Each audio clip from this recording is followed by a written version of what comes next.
will be able to go through everything. I mean, we saw them get suited up. They had a great ride out to the pad. All of their initial checks on both the suits with pressure checks and communication checks went well. Able to get the Dragon hatch closed, the launch escape system arm, and Falcon 9 started its fueling. Just not able to make a good weather window today. And as John and I said earlier, it was just another great rehearsal today.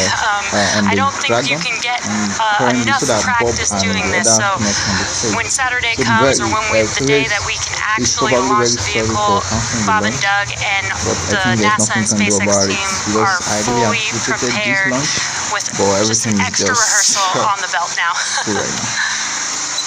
As we had talked a couple of times throughout our countdown, the weather is a lot more complex when we're launching humans. You have some more stringent requirements in place, not only around the pad, but in the case of this launch today, we were also looking at whether the entire ascent corridor, as we call it, so basically the entire way that they were flying up the east coast of the United States in this launch today, we're monitoring that weather because those are areas that if they have an ascent abort, or basically Dragon firing off of the Falcon 9 while they're flying into space, we have to make sure that conditions are good in the sea states around those areas, just so they're not going to be landing in the middle of a hurricane, which we did have a tropical storm forming right off the coast of South Carolina today, just to help complicate things a little bit. And people might be asking, if we knew the weather was going to be a little iffy today, why continue to count down? Well, that is the reason why we do all these checks all the way to countdown. In Florida, the weather is, pretty sporadic. Sometimes a thunderstorm or hurricane will pass through. Within 20 minutes, it's gone, and we could have clear skies for a safe launch. As we continued as scheduled, standard procedure again to just continue to monitor weather all the way down to the last minutes of the count, and we see what happens. So today, unfortunately, we did scrub for weather, but we will attempt again this Saturday on May 30th.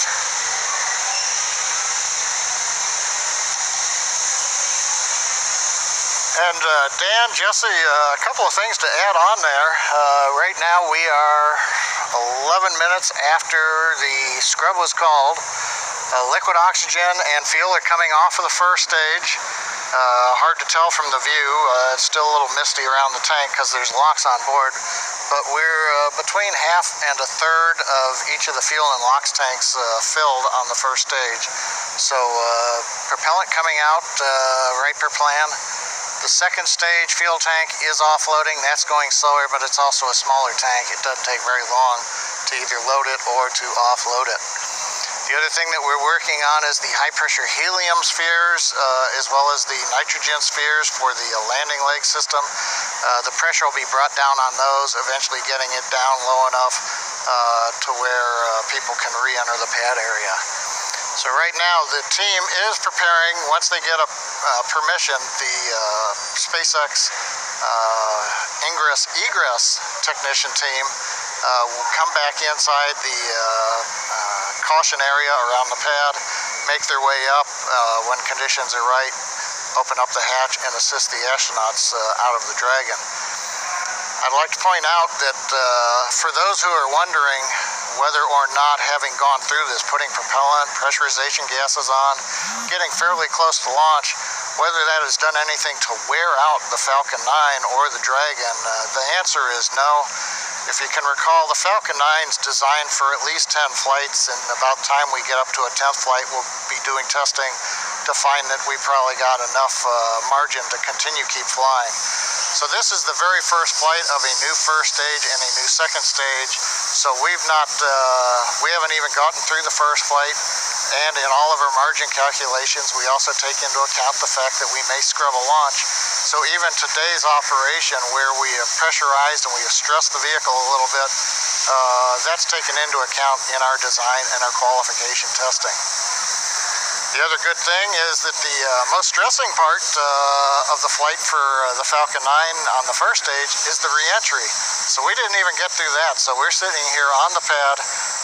It's a fairly straightforward situation and not stressing on the Falcon 9. And on the Dragon spacecraft, with the human rating factors to carry crew, There is enough factors of safety, margins of safety, redundancy, that just having 2 people on board and closing the hatch and even pressurizing the propellant system does not eat into the margins of offloads continue nominally 30% on stage 1 So right now everything's continuing to offload.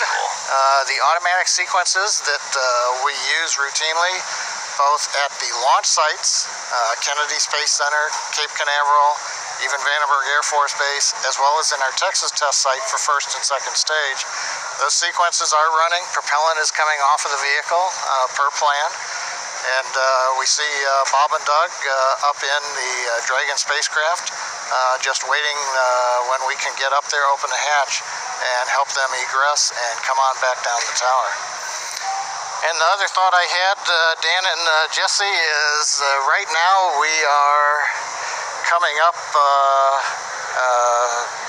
on what would have been T0, and I'm wondering 10 minutes from now whether the weather officer would turn around and say, yes, it turned good. You just didn't have a long enough window. We only had 1 second and we needed 10 minutes. So we'll have to ask offline and say, hey, did the weather conditions improve? And one thing I'll tag on to that Dan was mentioning and Jesse was talking about, the launch opportunities. The launch window does move 0, and I'm wondering 10 minutes from now whether the weather officer would turn around and say, yes, it turned good. You just didn't have a long, we only had 1 second and we needed 10 minutes. So we'll have to ask offline and say, hey, did the weather conditions improve? And one thing I'll tag on to that Dan was mentioning and Jesse was talking about, the launch opportunities. The launch window does move earlier on Saturday a little bit. So it just happened to be Orbital Dynamics said today, if you want to go to the International Space Station and you want to launch northeast, which is the approved trajectory, you have to go right at 4:33, 35 p.m. Eastern Daylight Saving Time. You pick another day, the T0 moves. It's just luck of the draw.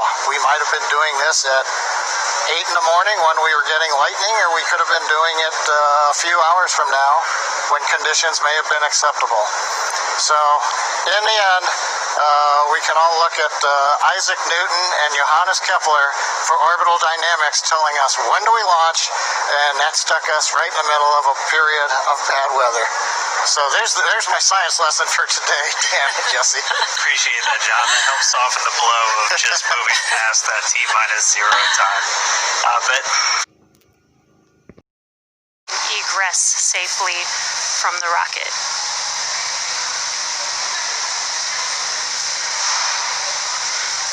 just a reminder, today, just this first attempt, we're going to be right back here, looking like on Saturday for attempt number 2. Launch America is not going anywhere. Still on the track to get Bob and Doug into space, get this Crew Dragon up to the International Space Station. So it's always good. If you're going to scrub, probably rather scrub for weather than an issue on either Falcon 9 or Dragon.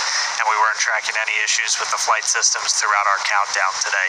Everything passed with leak checks on the hatches and the